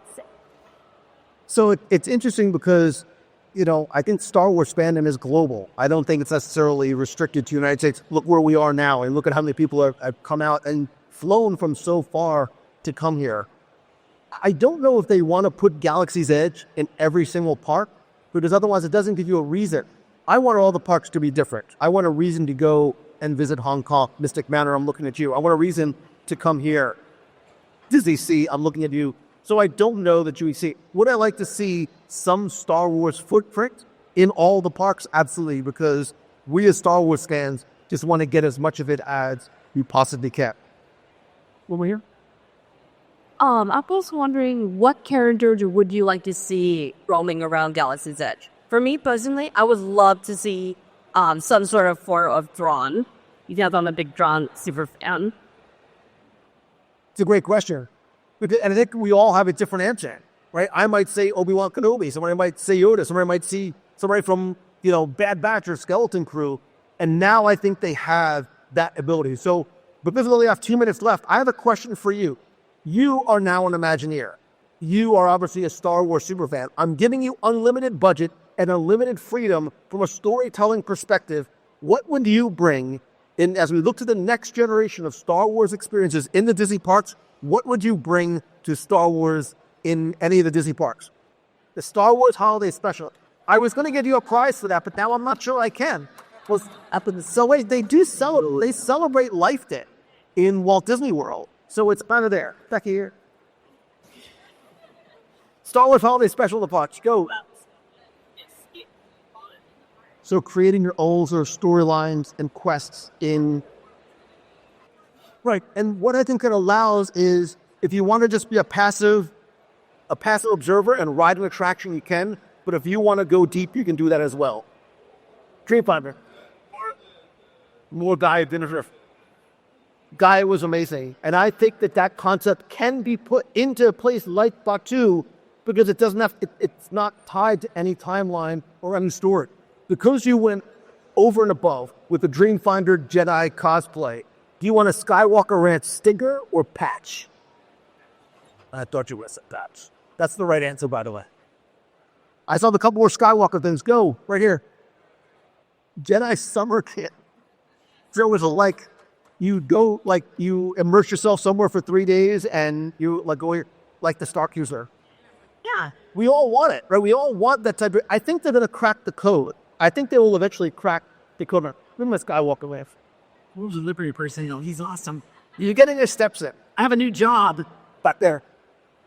A speeder bike coaster. Yeah. Oh. She likes that idea. There you go. Anybody else? A vending machine, y'all. This is awesome. More droids. Have you seen the BDX droids that they showed at... And I think they were... I don't know. I'm assuming on Sunday for the parks panel, we're going to see them come out. That's South by... And I've seen the BDX droids in the parks. And I've seen them at Imagineering, up close. They're like Wall-E. They emote and they almost feel like there's a soul of whoever is operating in those space. 46 seconds left. Got any more suggestions? Back there. High-speed hoverboard pod racing. That's cool. All right. I'm going to give you and now they're very, very, very limited edition Star Wars Halcyon pin that you could only get on the Stargazer. Okay, where are you? Now that they see I have Halcyon stuff, all the hands are going up. Right here up front. A Star Wars creature petting sim. Oh, look that, but he's so cool. Everybody's so cool. Everything you guys have said is awesome. And those are things that can happen, in the parks. You can have these. So if you remember the original concept for Galaxy's Edge had creatures roaming around in the parks. There's a lot that was on the drawing board that never got executed on in the parks. I know for a fact we are not seeing the end of what this is. In fact, I think it is just the beginning for us all to be able to live our Star Wars story as wide, as deep, and as often as we want to. I am Lou Mangello from WWRio. This is Becky Macon from Mouse Fan Travel. Thank you so very much for being here, and may the Schwartz be with you.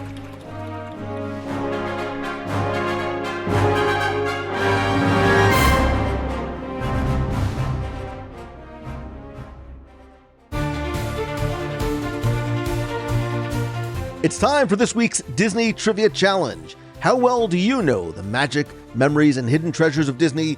You can test your knowledge, have some fun, and if you answer correctly, you can win a magical prize package. And this week's trivia contest is brought to you by the Walt Disney World Swan and Dolphin Food and Wine Classic, my favorite foodie event of the year. It's happening Friday and Saturday, November 15th and 16th, right in the heart of Walt Disney World. It is an incredible night of world-class food, drinks, live music, and Disney magic under the stars. And best of all, your ticket includes unlimited food and beverages with dishes from award-winning chefs, wines, beers, and creative cocktails from around the world, all as you stroll the beautiful causeway between the Swan and Dolphin resorts. It really is not just one of my favorite foodie events, but one of my favorite weekends of the year. And if you love Disney and if you love food, I promise you are going to love it as well. Tickets are on sale now, and you can get all the details at swandolphinfoodandwineclassic.com. I will be there probably both nights and hope to see you there. Now, before we get to this week's question, let's go back, review last week's, and select our winner. So on the last show, I was talking about some of my favorite outdoor cues in Walt Disney World, hopefully some of which you either agree with or are going to go out and visit. Kali River Rapids, I am looking at you. And your question was to tell me, what is the name of the fictional river that Kali River Rapids flows through? And congratulations and well done if you got this one correct, because it is, of course, the Chakranadi River, which gets its name from two Sanskrit-rooted words, chakra, which means wheel or circle, and nadi, which means river or flow. So together, Chakranadi symbolizes that sacred, life-sustaining balance between people and nature. And as you ride through the attraction, you see that it is that exact balance that is threatened as this beautiful, pristine river starts to give way to destruction from the illegal logging. It is very much a powerful part of Disney's Animal Kingdom's message of conservation. And although it's fictional, this Chakranadi River reflects the real-world rivers of Southeast Asia and the Himalayas that are endangered by industrialization and environmental neglect. Anyway, I took all the correct entries, randomly selected one. Last week, you were playing for the WDW Radio keychain, stickers, pin, and a mystery prize. And last week's winner, randomly selected, is Nicholas Acevedo. So Nicholas, congratulations. I have your address. I will get your prize package out to you right away. And if you played last week and didn't win, that's okay, because here is your next chance to enter in this week's Walt Disney World Trivia Challenge. So since we are talking all about Star Wars and the Disney parks this week, and the due date to answer this week's trivia question is May the 4th, be with you, tell me, at Oga's Cantina in Black Spire Outpost in Galaxy's Edge, what droid is the DJ who is providing the music? Give me the name of the droid who is the DJ providing the music at Oga's Cantina. You have until Sunday, May the 4th at 11:59 p.m. Eastern to go to www.radio.com, click on this week's podcast, use the form there, and in addition to the keychain, the stickers, and the pin, I'm also going to give you a mystery prize from Star Wars Celebration in Japan 2025. So good luck, have fun, and may the Force and the Schwartz be with you.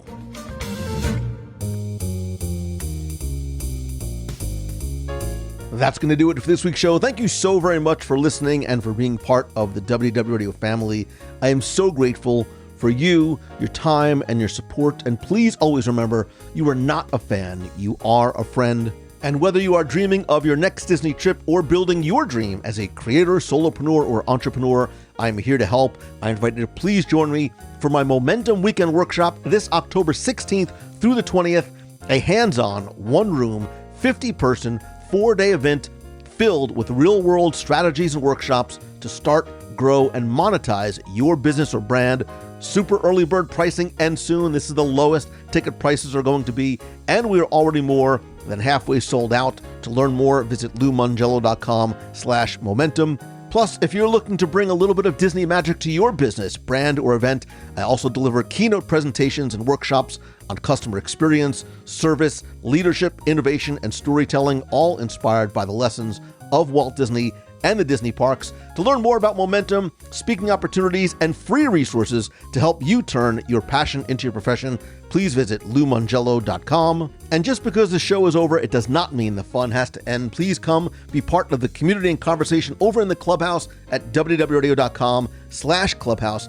Connect with me on social. I am at Lou Mangello, and watch and chat with me every Wednesday at 7:30 p.m. Eastern on Facebook and YouTube. And of course, as much as I love connecting with you online, nothing beats a handshake and a hug. So go to our events page at www.radio.com for upcoming group cruises, meetups, adventures by Disney, and much more. And the best way to make sure you don't miss a thing is by signing up for my free weekly email newsletter over at www.radio.com. And when you're ready to plan your next Disney vacation, trust the experts that I have trusted for more than 17 years over at mousefantravel.com.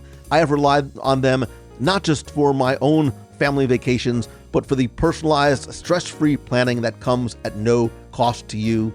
They're who I use, they're who I trust, which is why they are who I recommend. You can get your free no obligation quote over at mousefantravel.com. And if you enjoy the show, and I hope that you do, please help spread the word, share the show, and tell a friend. Remember, be kind, choose the good, have an amazing day, and even better tomorrow. So until next time, stay hungry. See ya. Good morning, Lou. This is Madeline in Charlotte, and I just wanted to call and tell you how happy I was to get up this morning and start getting ready for work. And there's a podcast, and it's you and Timmy Bananas Foster. We have just been in Timmy Bananas Foster withdrawal, so it is so lovely to hear the two of y'all together. And just what a great way to start the Monday. So thank you so much, and I hope that you have a very safe trip to Japan, and happy Easter early. All right, thanks. We really appreciate you, Lou. You're just the best, and thanks for everything you do. You bring us so much joy. Bye-bye. Hi, Lou. It's your friend Marlisa calling from the Polynesian. I just had Tonga toast. Oh, my God, it was so good. I'm so glad I went there. Thanks for keeping the community just a wonderful place to be, and I'll see you around. Bye. Hello, it's Patrice Birdie from Metro Boston, Saturday afternoon, April 26th, I guess. I just saw last night the beginning of it, and I'm going to watch tonight the rest of it. Your walk around Epcot Center, around all the pavilions there. It was so fantastic. I wish you would do more of that. I totally love it. You could do that it was like half an hour. You could do that for 3 hours, and I would love watching it. It was just, I know enough from listening to you and looking at stuff on Google or on YouTube. I said to my husband, I think that's the Moroccan pavilion he's going by. My husband's like, how do you know? You've never been there. I said, I think that's Morocco. I said, there used to be a group that played there called Moroccan, and I was telling my husband the little bit I knew about the Moroccan pavilion. But then he moved on to the next one. I think it's the Japanese pavilion. I said, that's Lou's favorite. Lou loves it. And what I specifically loved about the taping that you had this week was it was really easy to get a huge sense, a good sense, of how huge it is and how separated they are. And I know most of the people who listen to you have been there a million times, but I've never been there. And it was the best travelogue. I've seen half of it. I totally loved it. Can't wait to see the rest of it. Do longer ones. And I don't know, would that be against Disney's rules if you almost made it like a tour, even if you were taping and just describing what you were seeing, filming? Because I hope that wouldn't be against their rules. It was like we were walking. I felt like I was walking with you around these, and you were looking at different things. It was just great. Please do more of those. Thank you for doing that one. Happy travels back to Japan in a few weeks. You are an amazing traveler, and too bad. I wish you could have stayed there. I heard the Facebook thing. I wish you could have stayed there for 3 weeks. I think you would have loved it, but glad to hear you going back to a place you like so much. Take care. Bye.